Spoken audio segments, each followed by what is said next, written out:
Welcome back to another edition of Pass the Tots podcast. I am your host, Michael Craig. Super excited to be here today. We have a super episode where we are going to introduce and get to know better the dining services team from Washington State University. Hello, my friends from Washington State. Hi, Michael. Hey there.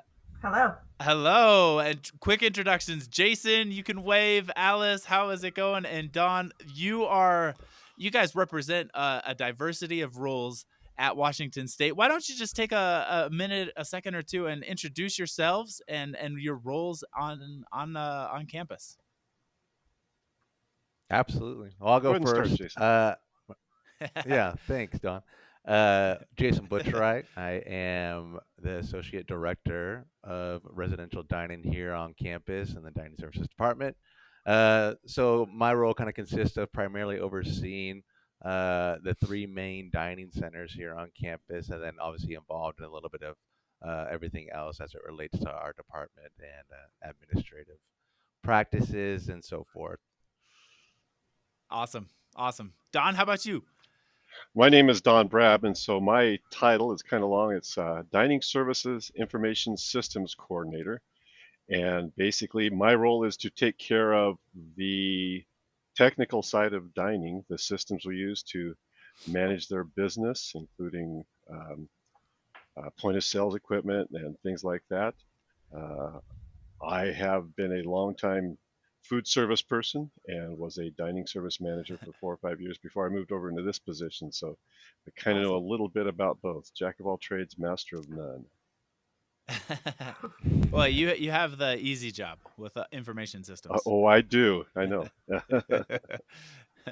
And last but not least, Alice, you're probably the glue, the one that keeps this all together.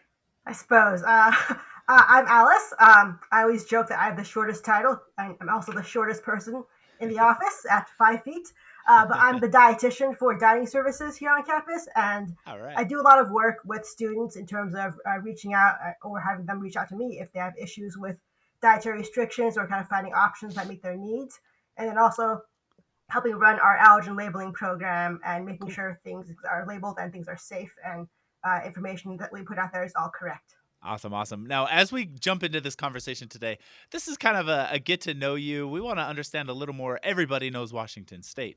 I don't think many people know Pullman, Washington. So for everyone else who's never been to Pullman, the few of us, we rock into Pullman, we drive in, and where are we going to get a slice of pizza? That's a good question. Well, I got there's a place called Porchlight Pizza. It does a kind of an artesian style pizza, but they also kind of operate similarly to like a Blaze or a Mod Pizza, where you kind of come in, there's a level of customization. One of my good mentors and old supervisor actually owns and operates that establishment. Shout out to Jim Harbor. Yeah. The operation. Mm-hmm. I disagree slightly. Alice.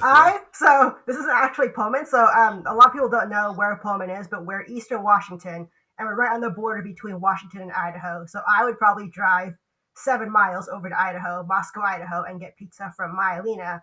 And they're a Neapolitan pizzeria. And have the thin crust nice pizza also. So I would go over there. I love it. I'm getting all these recommendations down when I come visit.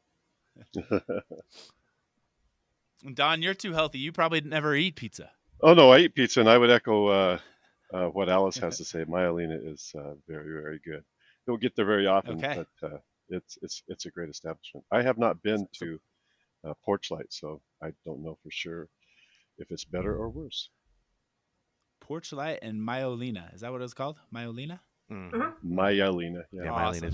Myelina is great too. Yeah. Very good. Well, help us understand a little more. Like, what's the demographics? Help us understand the student population, Washington State. Give us a sense. Like, what are these students like? How many? Where are they coming from? What is the situation at Washington State? Yeah, that's a great question. Well, Pullman is pretty isolated. We're about an hour south of Spokane. That's kind of the biggest hub closest to Pullman. So a lot of our students are from Western Washington. I'd say a big bulk of them. I can't pinpoint a specific percentage, but myself am from Western Washington, from Puyallup, kind of a little close to Tacoma. And so, like, I was a student here once upon a time, 10 plus years ago.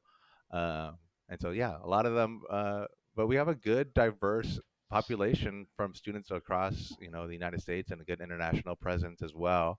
Oh, cool. So, yeah, it's pretty well Oh, rounded. Western Washington, is that just code? We just say Western Washington because we don't want to say Seattle. Yeah, pretty much. Yeah. That would Awesome. be exactly right. Kind of like Ohio State refers to that team from the north, Michigan. So Western similar. Washington. Uh-huh. Yeah, yeah. Very cool.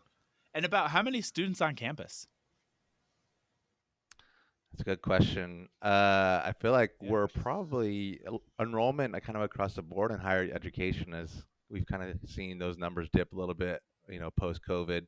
Mhm. Uh, I'd say right now undergraduates are probably sitting in the high teens, 17, 18,000, Yeah. probably pushing that 20,000, Hmm. and then another probably like 5 to 10,000 graduate students. Wow, that's awesome.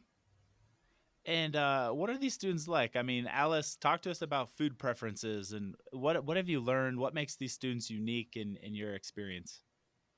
I would say, a lot of them, it's kind of really mixed. We do a survey each year, kind of to see what they want, and a lot of people come from, towns that and grew up on kind of the standard American food of burgers and fries and pizza, and they like that kind of stuff and fried chicken. But we also get a fair number of students from, like the west side of Washington, who are very into vegetarian, vegan, plant based, or the flexitarian lifestyle. And also, really, all across the board, I would say there's a lot of interest in getting more international cuisine. And a lot of that maybe because we also have a decent amount of students here from other countries. Um, who want a food that reminds them of their home as well, but also students who are open to kind of trying new flavors. So we get all across the board in terms of options that are requested. That's awesome. And if I'm coming on campus, how many locations, what kind of, concepts do you have on campus? Give us an introduction there. Well, we have three main dining halls, so north side, south side, and hillside, and those are going to be our main hubs for kind of your various stations of options. So we have a grill at each location, as well as some sort of pizza bar, a salad bar, a chef's special, an allergen friendly station called Natural that caters to individuals who have allergies to any of the top 8 allergens. Coming soon, top 9 allergens actually will add sesame in January. So Yeah. they all have various options that students can choose. Really, a lot of build to order or customizable options so that they can cater things to their preferences or tastes or restrictions. And then, Jason, do you want to go into more retail options? Yeah, we have a couple branded retail options here on campus. We have Einstein Brother Bagels. We have Freshens, a couple different locations where Freshens is in our Compton Union building. It's kind of a centralized facility for students to kind of gather, assemble, eat, socialize and whatnot. Um, and then we have a Starbucks on campus, which is operated by Dining, a couple other self-branded concepts called Carlitas, kind of a Southwest Mexican kind of concept, and then a Cool. couple of different espresso bars on campus as well. So Very cool. Um, one of the things that kind of jumps out right at the gate is it seems like you do a pretty good job blending retail with your own dining, and then you have your own self-branded concepts. And what's the help us understand the ideology, the strategy behind it, and the reason for it. oh yeah, I think a lot of it. I think well, we're a self-operated uh, dining services. Obviously, there's a number of different contracted services out there, which a lot of universities operate through. And so, being a self ops really allows us to kind of spread our wings a little bit more, just from like a culinary innovative perspective. Just really, we get to really push the envelope as far as like creating our own different recipes, menus, concepts, and so Cool. with that, allows for a lot more, flexibility and changes on the fly and kind of just adjusting, to the desires of the and wants of students. Yeah. Very cool. Don, well, here's a question for you. What are some of the unique things that happen on campus in your dining program? Oh gosh, I think there's a lot of things, and one of the things are, I don't know if they're unique, but certainly stuff that we're proud of is the what we're trying to Yeah, do to provide healthy options for students. I know everybody is, but I think our team has yeah, really focused on those things. From my side now, on the technical side, we're trying to find anything that enhances the dining experiences with technology. These kids grew up with phones in their hands, tablets in their hands, and we want to provide the things uh, that will cater to what they're used to. So, we try looking at the latest and greatest in mobile ordering, yeah. uh, you know, signage that displays what we're serving each day, and calories and allergens and things like that that Alice mentioned. We chatted with you in Las Vegas about your Spotlight program, the ability to Yeah. put what's out there from our service menus in our food service system and put that right there. So we're looking for Very cool. anything that marries food and technology to provide the best experience possible for our youngsters. And in all the different sectors of food service, of non-commercial food service, I always am most interested. I always love hearing what is happening in higher education because the student experience is, you've got these 18 to 20-year olds, and they absolutely are involved with tech, and they always want the latest and greatest with technology. They have lots and lots of opinions. They want international cuisine, as Alice was mentioning, and I'm guessing healthy and transparency. They want information about the foods. It all comes together, and it requires just a Herculean effort to always stay on top and always be exploring for the new innovations and ways to create good experiences for this customer type. And I think that's you really cool. nailed it So right on the head there. Yeah. yeah, yeah. And Alice, same question for you. What, if you were, if someone just came up and asked, what's unique about Washington State? What are you proud of? What do you do really well? I think our inclusivity, we try and have options for everybody. And I mentioned earlier the built to order, customizable concepts, and that really makes it so that everybody can essentially eat at every station. We don't exclude people with allergies to just one station.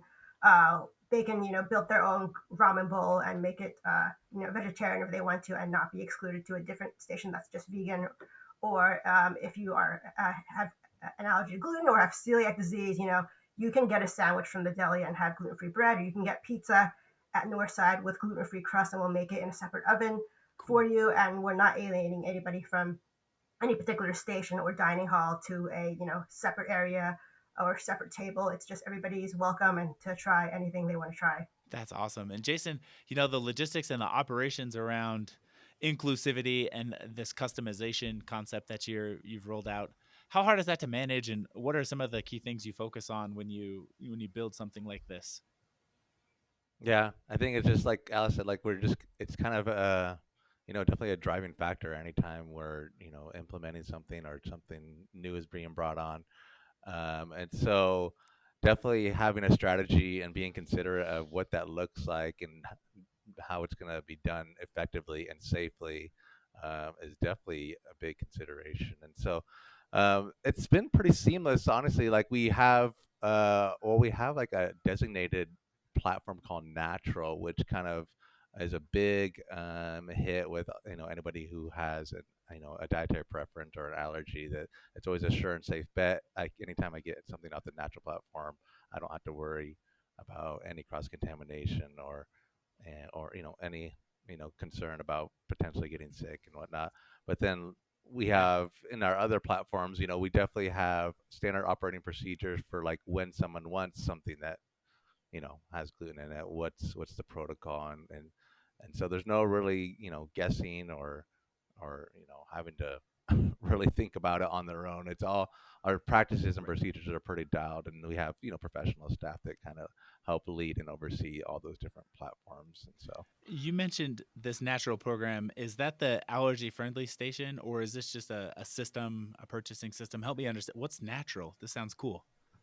yeah, so Naturals are allergen friendly station, which adheres to the major 9 allergens now effective January 1 with sesame now in the mix.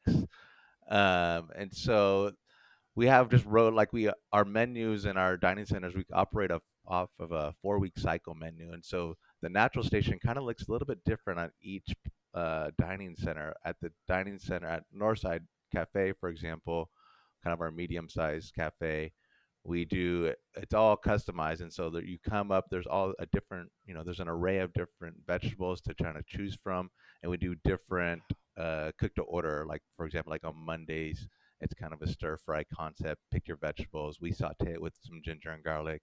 You can add a different couple different proteins, add a different couple, a selection of sauces, and it's just stir fried to order for you. And then we have other different kind of build your own menus. Like we do pho, like off natural, and so um, it kind of just ranges. And And then each dining center yeah. kind of has their own iteration of it. Okay, so each dining center has this natural concept built into it. So if I was a student with some pretty serious allergies, um, I wouldn't be restricted to just one location. I could go really to any of the three. Yep, correct. Yep. Yep, correct. And then I get inside, I do my swipe, I come in, and I don't just go to like the corner and there's just a bunch of foods that I can pick from. It's actually like the look and feel is the exact same as everywhere else, where just a lot of customization, rotating menu. Each day there's something unique going on, and I can trust in that location to meet my dietary preferences and needs. Yep. I, Yeah, and Exactly. the other thing is it's open to everybody, so it looks like it's another station. You really, cool. unless you really looked into the marketing and the branding, you wouldn't really know it's anything different other than it's another Okay. option. Okay. And so, Alice, when I said, hey, what makes Washington State unique? You just said, hey, one of the things we do really well is inclusivity inside the Mm. dining. So the look, the feel, it's all there. And, how long have you been doing that? This natural station? Natural was here a little bit before I started, so I think it's been around for about 8 years. Wow. About 2014, I believe. Awesome. Yep. Yep. And what's the student feedback? I mean, the student experience, it sounds amazing. And, obviously not everyone is up to this level. And yeah, just help me understand the student feedback and perspective there. I think for me, it's a lot easier on the student end to just communicate that here's a station. Like if I have a student who comes to me saying I have a peanut allergy, and I just say here's a station for you, but also here's these other options you can have. Everything's labeled, and I think it makes them feel safe, especially Yeah. when they're coming on campus. A lot of our students come here, they're 18 years old. A lot of them have, parents who have kind of managed their eating for years and years because of their allergies. And so it also helps make the parents feel safe when they come visit to see that here's a station, your child can go to, or when the student comes in, here's a station I can go to that I know is always safe. But also everything is labeled, so even if it's not natural, I know there's peanuts in this thing because it's labeled on the website or on the menu card or wherever else. Mm-hmm. And so you maintain the nutrition profiles. It's all really updated. You stay in those details for sure. Mhm. And I'm guessing with the rest of the program too, like nutritional transparency is, Alice, something you focus on and maintain a high priority for. Yeah, for sure. I think prioritizing allergies for sure over calories, but some people do really care about calories and carbs and other things, and want the information, and that's available as well. But certainly, if I have to choose and uh, pick my battles, making sure the allergy info is correct. Yeah. And we did have a lot of issues over the height of COVID with supply chain and getting things substituted randomly, without a lot of forward notice, and me having to scramble and make sure whatever they substituted had the exact same allergen profile, or if it was different, to warn everybody not to use it or change their signage or whatever to make Right. sure that's all clear on the front end. So look, we're talking about the student experience, menu transparency. I think this inclusivity inside your dining halls is phenomenal. Talk to me now about what it takes to deliver that experience on the operator side, Alice. Is this a lot of work, and what do you and your teams have to experience to deliver this quality of a dining experience? It's a lot of work on the back end. We do a lot of planning about, I would say, 6 months ahead of time for the next semester. And there's a process to making our menus, and we do like to have some creativity because each unit has their own chef, each dining center has their own chef. So we want to, foster that creativity on their end, so they kind of use whatever they are thinking, but also we have standardized recipes and things in our system so that whatever they use, it's something we have, and we already have the allergen information for it, and we have, um, we know how to purchase those ingredients, and so there's certainly a balance to like, here's these standards we have, use them, but also here's some creativity and here's a process for if you want to test a new recipe, make sure you give us that ahead of time so that we can look up the allergens, put it in the system, have the pricing ahead of schedule, and get that all planned out. Yeah. So we do a lot of, I would say, planning ahead on the back end. That sounds really cool. Don, as Allison's doing all this work and menu transparency is a thing, can you just help us understand some of the technology, the digital touch points? Where do students understand the menus, and where are they going? What have you learned there? Well, we have several systems that provide that. There's um, a system we use that is net nutrition, that they can see um, what's in the food that they eat if they want to do that. Our signage a, a really big part of that. We have digital signs that Yeah. pull information from uh, our foods management system that contains Yeah. all of that information and displays what we choose to display, those allergens and some of the other things that go along with that. Uh, they can they can find a lot of information in the dining centers themselves. We still also put out menu cards so that students can see that right there. That's old fashioned, but it's right there and right in front of them. There's lots of opportunities. I think one of the best things we do for our students is have Alice because she is I think, a huge resource to dining services, and she's a huge resource to the students that need what she has to offer. And I know she spends a lot of time with them and helping them and providing a great experience for them. That's fantastic. That is awesome. Those are great touch points, and we've seen that it's important to consistently have multiple places where menus can go and live, and Hmm. then consistently have really good, accurate data reflected, a trustworthy student experience. That's pretty cool. And Jason, as you're listening to all of this, what do you think the future kind of entails here as you kind of move the program forward? Help us understand some of the vision, the projects, and things you're kind of looking to accomplish over the next year, 2, 3. Yeah, 100%. So a couple of things we uh in a, in response to that, like we have some new, potential of a new dining center coming on. There's a WSU Board of Regents meeting where it was proposed as a future action item at a uh, Board of Regents meeting in January and March this upcoming year. And so the scope and scale of that dining center would be on the south side part of our campus, but and there's been, you know, it's going to be about a $60 million project, and so Wow.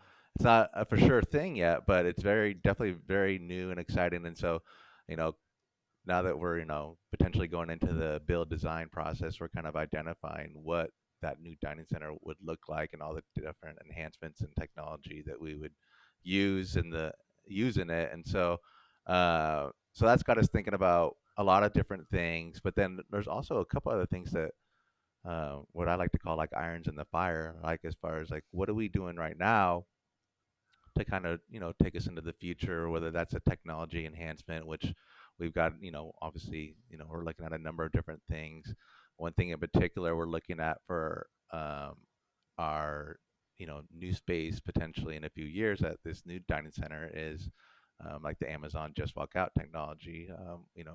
We're looking at that. We're looking at some other ideas that really help provide and enhance the student experience.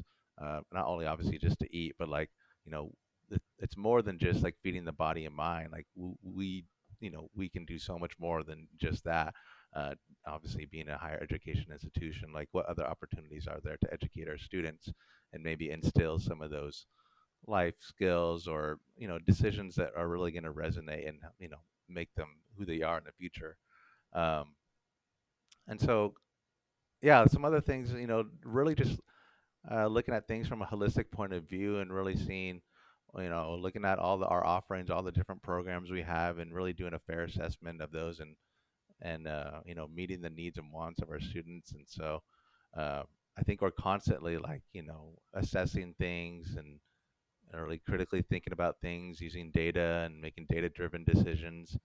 um, so yeah, like Yeah. it's a full spectrum of different things from Yeah. technology to food To and food. everything in between. So you had mentioned earlier a process of a survey. Yeah, how do y'all go about, determining what concepts, what foods you're bringing on and testing it all out? Just help me understand some of the things you do there. Well, the survey I mentioned is something we do. I would say every semester, spring and fall, sometimes annual, depending on the survey. But it's mostly to gain student feedback, really in a general sense. We do have very specific questions in terms of, how would you rate us on cleanliness and safety and customer service. But a lot of the responses are also open ended. So, what do you like best about the dining halls? What can we do to make your experience more enjoyable? What kinds of foods would you like to see? And that's where we get, I would say, the most specific data in terms of what we want to do with menuing in new concepts or new food items. Um, so we'll take those comments, and some of them are very specific. Some of them, you know, detail out exact dishes and how to make them or what country they're from. And we'll try and be as authentic as possible because, we don't want to, find something and just kind of do it and not research, how it's done traditionally, Yeah. and kind of offend anybody. So we'll do the research, and we have something called test kitchen where our chefs, usually over the summer when we have more time, because usually during the school year they're all busy in the units, um, we'll test out recipes so that we make sure we have the right data for our system, inputting the ingredients, the amounts. That way the nutrition info pulls correctly. That way the purchasing info pulls correctly and what to order. And we have everything we need to make that recipe, and that goes on our menus for the next semester, and that gets advertised. And when something's new, the students are pretty well aware of it. It's pretty obvious, and that's how we've come up with concepts like our ramen bar and other national concepts we've debuted in the last couple of years. Our curry bar, Yeah. um, A curry bar. Southwest, our pasta bar is pretty popular. Things like that. Okay, so the regularly collecting feedback from the students, and then I'm guessing the next stage is kind of take this to the culinary team, sit down with them, and they can kind of internalize the feedback and then start to craft and be creative. And I'm sure they appreciate that chance Yeah. and start to come up with unique concepts and menu items. And what you're seeing and what I'm sensing is there's a really big push around customization, international cuisines, and then um, letting these students customize these different concepts. And I'm guessing that's part of that's what you're seeing as part of the trend. Yeah, I mean, there's more customization, more options, more variety, more international cuisine, and also vegetarian, vegan is also one that comes up every year. Cool. That's very Hmm. cool. So you come up with all these ideas, Jason and Don. Now, how do you? Let's just talk a little bit about your marketing program. Like, what are some of the better things that you've done marketing wise to get the word out around all the great things happening in the program? Yeah, that's a good question. We work closely with our student affairs marketing team, and they serve a number of different departments on campus, including dining. So we have a number of different like tactics that we employ for like promotion and how we communicate with our students. Obviously, being having a social presence on social media is something big, and so that's something since I've entered this role in January is just to have a better or not necessarily better, but just like an enhanced presence on social media and doing different things like being on Instagram live at different dining center Cool. events and have these uh, other different like tactics to like engage with the students and incentivize engagement. And so like for example, like we did a couple different events at the Northside Cafe, where they would have to like we did a Halloween event where there's a cookie decorating contest, and so anybody could enter into this contest or whatever. And then you basically provided a set of criteria, like here's decorate a cookie, here's the criteria and the rubric, if you will. And we provide all the different like decorating tools and whatnot. And then they had to post on Instagram and like put WSU dining or hashtag WSU dining in the thing, and so and Cool. then it went so we got some good engagement there and got to see the students, and so creating opportunities like that to like work closely with the students and really you know enlighten them on what we do and who we are and the type of service we want to provide.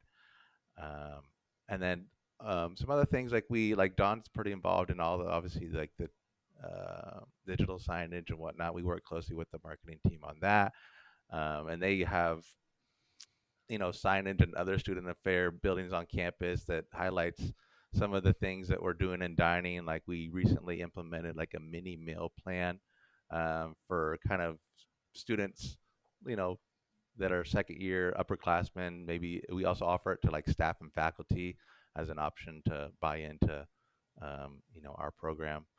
And so we have that marketed in different like buildings on campus. That student affairs, helps us, communicate those type of things. And Very so yeah, cool. stuff. Those are some of the things that how we market and communicate and promote.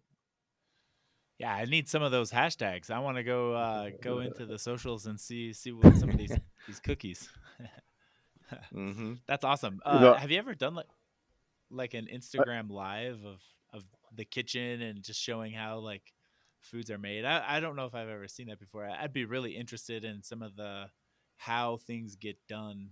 If I was a student, hey, come check out, like, we're gonna be making, you know, whatever it is today as part of the base, and we're just gonna show you how we do this for the 15-20,000 students on campus, for this day. we had a chef's cook-off that we did every 2 or 3 months at our dining locations, where one dining center's culinary team, two or three of the culinary team would compete against the other dining centers, and sort of had a mini tournament, if you will, and they would set up stations and do their thing in front of our students, and those were sometimes well attended, sometimes less, but it was a great opportunity for our students to see, I thought, what type of a professional staff dining services has. I think being from my generation, I'm a little older.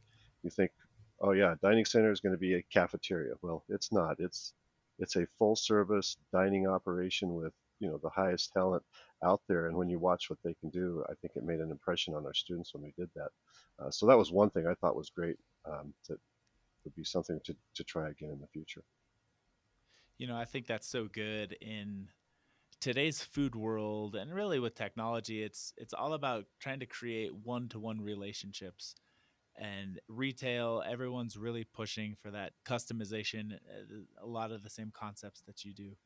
The hard part about a food service program is oftentimes it's really like, one food program serving 20,000 students, and it's really easy to think about mass quantities. We need to make lots and lots and lots of food. And I love hearing how you're trying to connect just to individual students, and really focusing on and trying to humanize maybe the dining program and make it more relatable, so that the students, when they come, they know, if it's inclusivity through allergies and a special, a bar, a station that I could always trust and rely on, to understanding, seeing some of the chefs, some of the activities and events that go on. I love the humanization, both for the students and for your operators. I think that's really fantastic.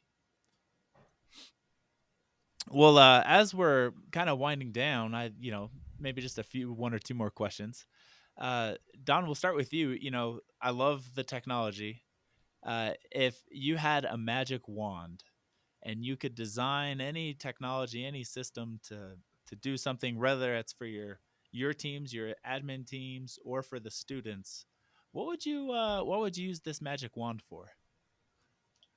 Oh gosh, that's a good question. Yeah. I think that magic wand is kind of out there already, and Jason mentioned it.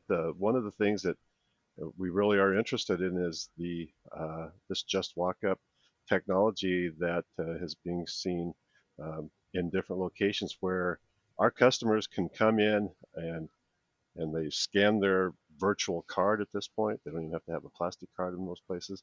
Walk in, pull things out, whether that's pre-made to-go items or or candy or whatever it is, walk through the store, take the stuff, and walk out, and not have to have a whole lot of pinch points in that process where they're standing and waiting in line, and to be able to do that saves labor. It just makes that experience in and out really seamless, and it's pretty fascinating.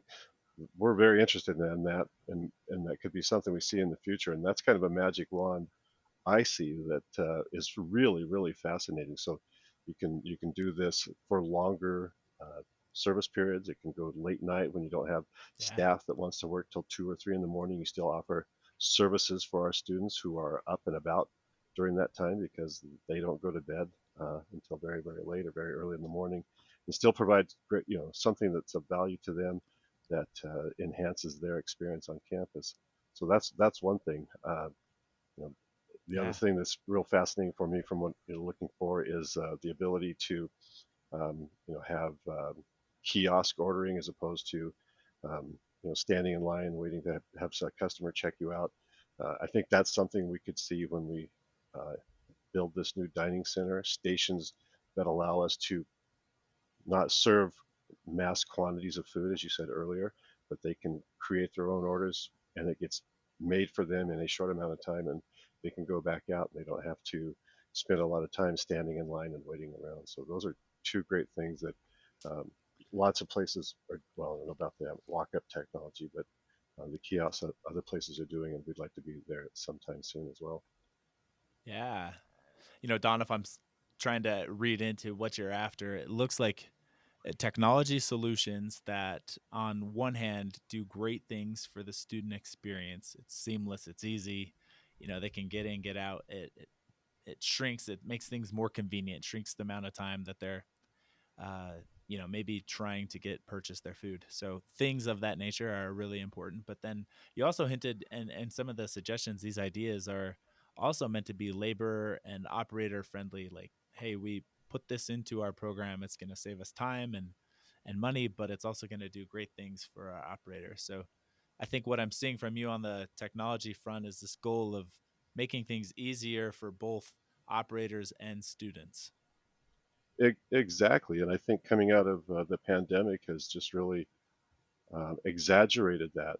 Uh, it's harder to find people. Yeah. People are looking for different types of things. For traditionally, food service for entry level was something that was readily available. It's not so much anymore, and wages are rapidly increasing across the country, and it's always been a Yeah. big expense, and it's becoming larger and larger all the time. So finding a solution, exactly like you said, that takes care of our students' dining experience, as well as helps us provide value by saving as much money and passing that on to the students is important. Very good. I think that's really cool. Maybe you could pass this baton to Alice, who will then pass it to Jason. But Alice, when you look at the dietetics of a massive food program and just making sure everything is tip top shape and all the things that you're doing, if you were given the magic wand, what would you bibbity bobbity boo to make things better and I don't know, easier, but better for you and for the students at Washington State? I would say the thing I struggle with sometimes with technology is you're not talking to a real person. And I've noticed that with my own life because my husband and I both have dietary restrictions. The less people we talk to, the more scary it is sometimes because we're not sure if they got the message that, my husband needs a gluten free order because he has celiac. Did somebody get that message? Did they actually listen and who made the food? And yeah, yeah, yeah. So some sort of way to easily communicate with a real person. Like sometimes, when you call customer service for like a phone company, you have to push all these numbers and to get through to someone real. And so Yeah. an easy, all access button to say, what, give me a human. Because technology is great, but also sometimes you just need to talk to a real person to make sure your food is safe.